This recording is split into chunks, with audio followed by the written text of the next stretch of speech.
Boa noite a todos. Pai de infinita bondade, agradecemos essa nova oportunidade que todos estamos recebendo de fazermos essas trocas entre nós, reflexões, a troca de pensamentos, de ideias, pois aquilo que um pensa e expressa auxilia nos pensamentos de todos aqueles que estão à sua volta ouvindo.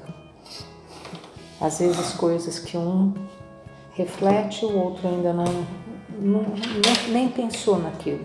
E aí o crescimento é aumentado para todos nós que estamos aqui.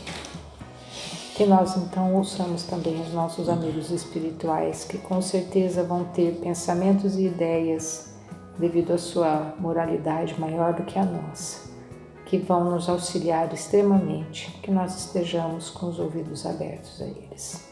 Que assim seja. Então, do capítulo 8, bem-aventurados os que têm o coração puro, escândalos, se tua mão é motivo de escândalo, corta. Ai do mundo por causa de escândalos, pois é necessário que haja escândalos, mas infeliz do homem pelo qual o escândalo acontece. Se alguém escandalizar um desses pequenos que acreditam em mim, seria melhor que o pendurassem pelo pescoço a um desses mós girados por asnos e que se o atirasse ao fundo do mar. Não desprezeis nenhum desses pequenos. Eu vos declaro que, no céu, seus anjos veem sem cessar a face de meu Pai que lá está, pois o Filho do Homem veio salvar o que estava perdido. Se tua mão ou teu pé é motivo de escândalo, corta-os e atira-os longe de ti. É melhor que entres na vida tendo só um pé ou uma mão, que ter dois deles e ser atirado ao fogo eterno. E se teu olho é motivo de escândalo, arranca-o e atira-o longe de ti. É melhor que entres na vida tendo só um olho, a ter dois e ser precipitado no fogo do inferno. Mateus capítulo 18, versículos 6 a 10.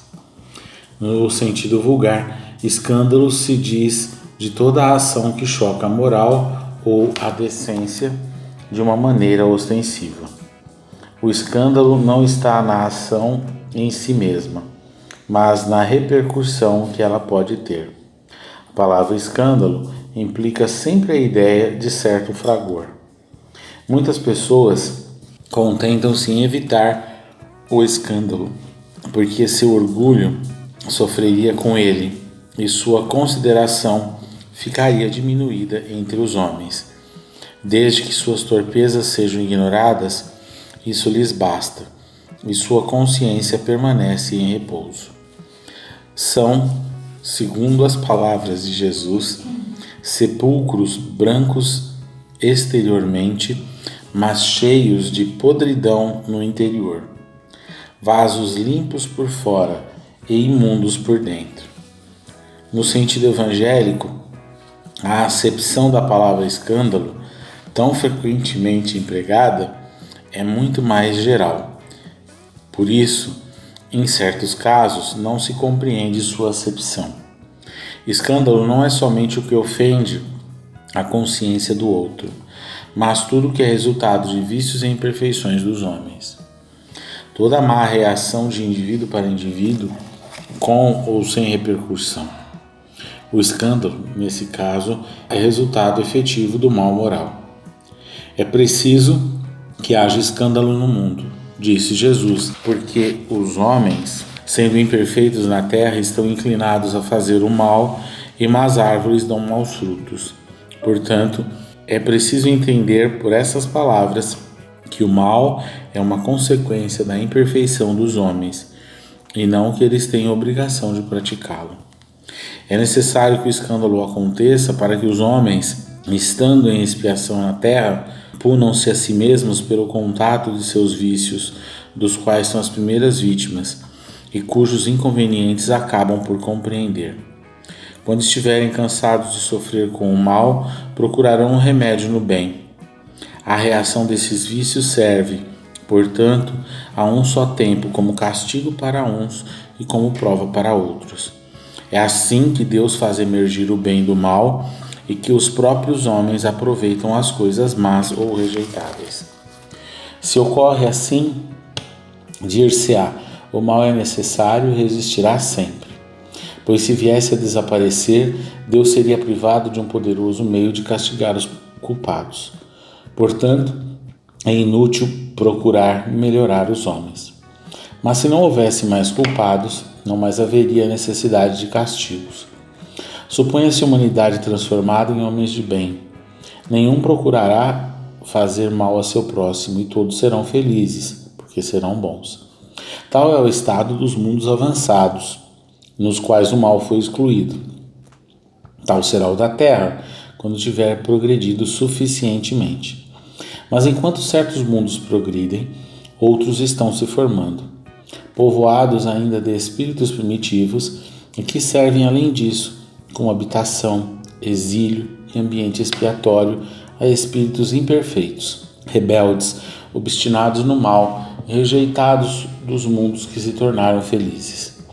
Mas ai daquele por quem o escândalo acontece, quer dizer que o mal, sendo sempre o mal, aquele que sem saber serviu de instrumento para a justiça divina e cujos maus instintos foram utilizados, nem por isso deixou de fazer o mal e também deve ser punido. É assim, por exemplo, que um filho ingrato é uma punição ou uma prova para o pai que sofre com ele, porque o pai talvez tenha sido, ele mesmo, um mau filho, que fez sofrer a seu pai e que sofre a pena de talião. Mas o filho não é mais desculpável e deverá, por sua vez, ser castigado através de seus próprios filhos ou de uma outra maneira. Se tua mão te é motivo de escândalo, corta, é figura enérgica que seria um absurdo tomar ao pé da letra. Significa simplesmente ser preciso destruir em si toda a causa de escândalo, quer dizer, de mal, arrancar de seu coração todo sentimento impuro e todo princípio vicioso. Quer dizer ainda que, para um homem, é preferível ter a mão cortada a tê-la servindo de um instrumento para uma má ação, antes de ser privado da vista que ter olhos que servem de fonte para maus pensamentos. Para todo aquele que apanha o sentido alegórico e profundo de suas palavras, Jesus não disse nenhum absurdo, mas muitas coisas não podem ser compreendidas sem a chave dada pelo Espiritismo. É um trecho longo, né? Mas é porque ele tem uma profundidade muito grande e, como ele explica aqui para nós, a importância da doutrina espírita para esclarecer tudo aquilo que foi trazido para que nós pudéssemos aprofundar o nosso entendimento moral. E não tem uma vez que eu não vou, abrindo parênteses, não tem uma vez que eu não leio esse trecho, do motivo de escândalo, você corta a mão se ela for o motivo de escândalo, que eu não lembro das vezes que as pessoas gostam de levar ao pé da letra certos trechos do que Jesus falou, mas quando chega nesse trecho a pessoa dá uma refletida, porque ninguém quer ter nada cortado, Então a gente vê como a gente é capaz de não ler somente ao pé da letra, mas como a gente distorce quando interessa a gente, Então é só um parênteses, porque não tem como não pensar sobre isso. Mas é interessante quando a doutrina espírita vai esclarecendo para nós as limitações que são impostas para nós de exercício em exercício, de reencarnação, que fazem com que a gente sofra com certas limitações importantes, que são um processo de educação, no sentido de que muitas vezes a gente caiu pela abundância. E quando Jesus traz isso para esse exemplo do corpo físico, a abundância, que muitas vezes a gente julga somente no âmbito material, ela acontece das formas mais simples possíveis nesse âmbito material. Por exemplo, quando a gente está falando do corpo físico, a mão que pode fazer um carinho é a mesma mão que pode ceifar a vida de uma pessoa. Mas às vezes o crime não é nem a gente ceifar a vida de somente um, mas às vezes é a gente utilizar a nossa mão assinando um documento, por exemplo. Quem tem o poder de, através de uma, no jargão popular, uma canetada, trazer dano a tantos e tantos espíritos. E muitas vezes a gente não tem essa percepção dos limites que são impostos para aqueles que são carrascos de outras criaturas. E quando a gente vê essa sequência das coisas do mundo, aonde muitos acabam sofrendo com essas situações que a gente está aqui, exemplificando, vivenciam em outras situações as limitações importantes para a sua progressão como espírito. Então, olhar para o Evangelho pede que a criatura desenvolva cada vez mais a inteligência, e nesse desenvolvimento da inteligência nós temos a possibilidade de, criando, olhar para as coisas que Deus tem trazido para nós e indagar como nós temos as utilizado. O que em nós pode ser um motivo de escândalo, porque além dessa destinação, que é uma destinação meio impossível da gente fugir, que é a destinação da lei de causa e efeito, de ação e reação, a gente também sofre com essas consequências dos nossos atos quando a gente faz com que outros acabem caindo, aqueles que a gente prejudica, aqueles que nos prejudicam. A gente entender esse processo que Jesus está mostrando aqui para nós, aonde muitas vezes pode ter uma interpretação, às vezes até equivocada, como se fosse um processo de punição, mas não é um processo de punição, é um processo de reajuste, é um processo onde aquilo que eu usei como um instrumento para cair, eu sofro as consequências daquilo, ou então eu sofro a limitação daquilo para aprender. E a gente é repleto de exemplos na humanidade, é repleto de exemplos através da doutrina espírita, de tudo que a gente vê as criaturas vivenciando e que muitas vezes é necessário vivenciar, porque isso vai trazer um reajuste, vai trazer um crescimento. Então, quando a gente olha para muitas vezes aquilo que a gente tem de limitação em qualquer situação que seja, eu acho que a primeira indagação que nós deveríamos realizar é se aquilo não fez com que eu caísse, se aquilo não fez com que eu esteja agora sofrendo essas consequências. É algo para nós difícil muitas vezes de reflexionar, porque principalmente quando a gente vai se esclarecendo com o passar do tempo, a gente vai compreendendo as coisas divinas. A gente que está no âmbito da doutrina espírita, que tem essa oportunidade de realizar uma transformação íntima, às vezes acaba se equivocando, achando que não teria, porque já está vivenciando determinada situação. E a gente esquece que nós precisamos realizar esse reajuste. Por mais que a gente já tenha compreendido tudo que foi nos apresentado, a gente muitas vezes compreendeu no âmbito teórico, mas não no âmbito da vivência.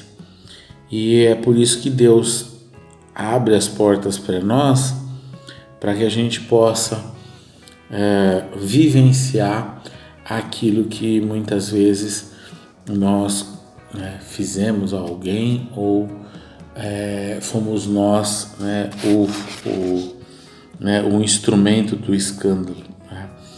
Porque Jesus, no começo desse trecho, ele fala: infeliz do homem pelo qual o escândalo acontece. Então, quando a gente vê o mundo da atualidade, a gente vê tantas amarguras, tantos sofrimentos causados por nós mesmos, por criaturas iguais a nós, e a gente muitas vezes não enxerga ainda que são criaturas infelizes, porque elas vão ter que ressarcir a Deus, a criação, por essa atitude, se reajustando à lei para ela se adequar e, com certeza, devolvendo aquilo que muitas vezes ela tomou dos outros. E aqui a gente está falando, obviamente, não é o tomar somente no âmbito material. Tem um trecho que daqui a pouquinho eu vou falar, que quando eu li esse trecho, eu pensei muito sobre esperança. E eu fico imaginando que muitas vezes o escândalo que nós causamos é trazer a desesperança uns para os outros. Você às vezes estar numa situação que é o que ele fala, aos pequenos que ele traz aqui. E obviamente ele não está falando de criança aqui, está falando dos fracos, daqueles que sofrem, e os fortes que poderiam trazer mais esperança para essas criaturas acabam fazendo com que elas sofram mais ainda. Então, nós precisamos estar muito atentos a isso. E o trecho que eu falei que eu ia falar é que aqui no item 15, ele fala da Terra, ele fala, tal será, que ele fala dos mundos avançados que vão ser muito felizes. Tal será o da Terra quando tiver progredido suficientemente. E isso que ele está colocando aqui para mim é como um código que destranca a esperança na minha intimidade. Porque hoje a gente vive num mundo de provas e expiações, que já passou por um estado primitivo, que vai entrar para o mundo de regeneração, mas pode ser somente uma interpretação minha, mas da forma como ele coloca aqui com certeza vai chegar e vai avançar até um mundo feliz. E isso para mim, vindo pela espiritualidade, coloca em xeque muitas coisas que os homens trazem com relação ao mundo terminar, de acordo com as previsões dos homens, seja por um meteoro, seja por uma guerra nuclear, seja por qualquer coisa. Se fosse assim, ele não colocaria tal será o da Terra quando tiver progredido suficientemente. Não vai progredir. Então essa é a leitura que eu faço. Eu só quis trazer isso porque muitas vezes a gente fala sobre escândalo, fala sobre tudo isso, e é como eu falei, às vezes nossa esperança ela está minada. E essa frase para mim, nesse evangelho de hoje, como o evangelho sempre traz uma mensagem de esperança para as criaturas, a gente aqui não sabe procurar as frases, para procurar as palavras que trazem a esperança e enxergar elas. Mas essa frase para mim mostra lá na frente, se Deus permitir que eu ainda esteja nesse orbe, que ele vai chegar a um momento feliz. E isso para nós tem que não só alimentar a nossa esperança, mas movimentar a nossa mente no sentido de que a gente passe cada vez mais a auxiliar uns aos outros, mas não diretamente auxiliar uns aos outros, mas realizando a nossa modificação interior, a nossa transformação interior. Porque quando cada um de nós passar a se ocupar da sua transformação individual e deixar de cuidar um pouco mais da vida do outro, a gente com certeza vai chegar nesse patamar mais rapidamente. A gente vai acelerar esse processo. Então que a gente possa olhar menos para os outros, possa causar cada vez menos escândalos e ter na nossa intimidade gravada a certeza de que Deus prepara um futuro para nós que é grandioso.